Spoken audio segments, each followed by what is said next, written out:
Iran and the US are gearing up for high-stakes nuclear negotiations in Oman as a prospect of a full-blown war looms. While Iran seeks a real and fair deal, the US threatens over military action if the talks fail.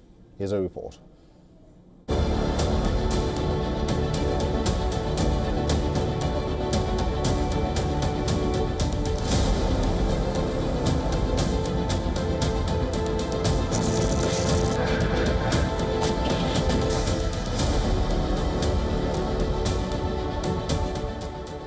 Iran is setting the tone for nuclear talks. Its supreme leader, Ali Khamenei, seeks a real and fair deal with the US ahead of the negotiations in Oman. He intends to assess US's intent and resolve. Iran says there is a good possibility of reaching an agreement if the American side does not raise irrelevant demands and puts aside its intimidation tactic. Iran maintains its nuclear program is non-negotiable, dismissing US calls to dismantle facilities. Iran has put its army on high alert. It has activated its over-the-horizon radar systems and fortified missile positions along the Strait of Hormuz. Amid tensions over a potential military attack, Iran's Navy chief says Tehran's maritime power and defensive capabilities are stronger than ever. Iranians remain skeptical amid peace and nuclear talks. I don't think the final outcome of the negotiations will be, for example, that we make peace or reach an agreement. That's very unlikely. They need to act reasonably while we continue doing our own work.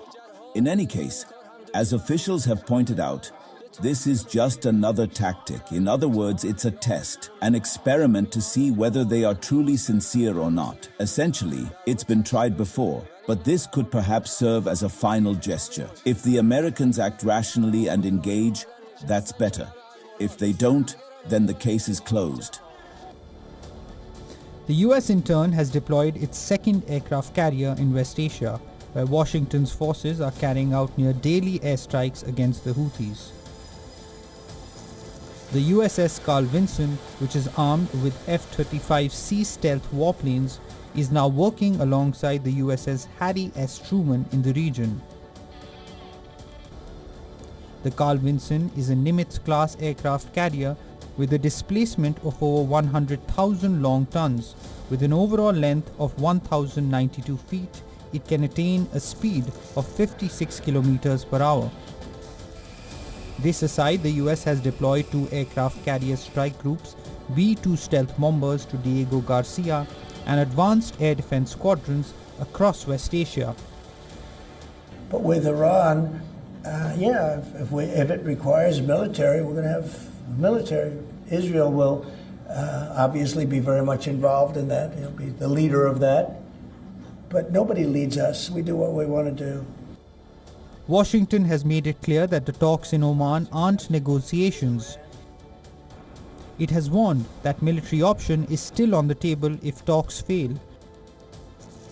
Iran responded by saying it could expel UN nuclear inspectors, prompting another US warning that such action would be an escalation. The European Union, which has been sidelined from the crucial nuclear talks, says there is no alternative to diplomacy to resolve the standoff over Iran's nuclear program. Bureau Report, WION, World is One.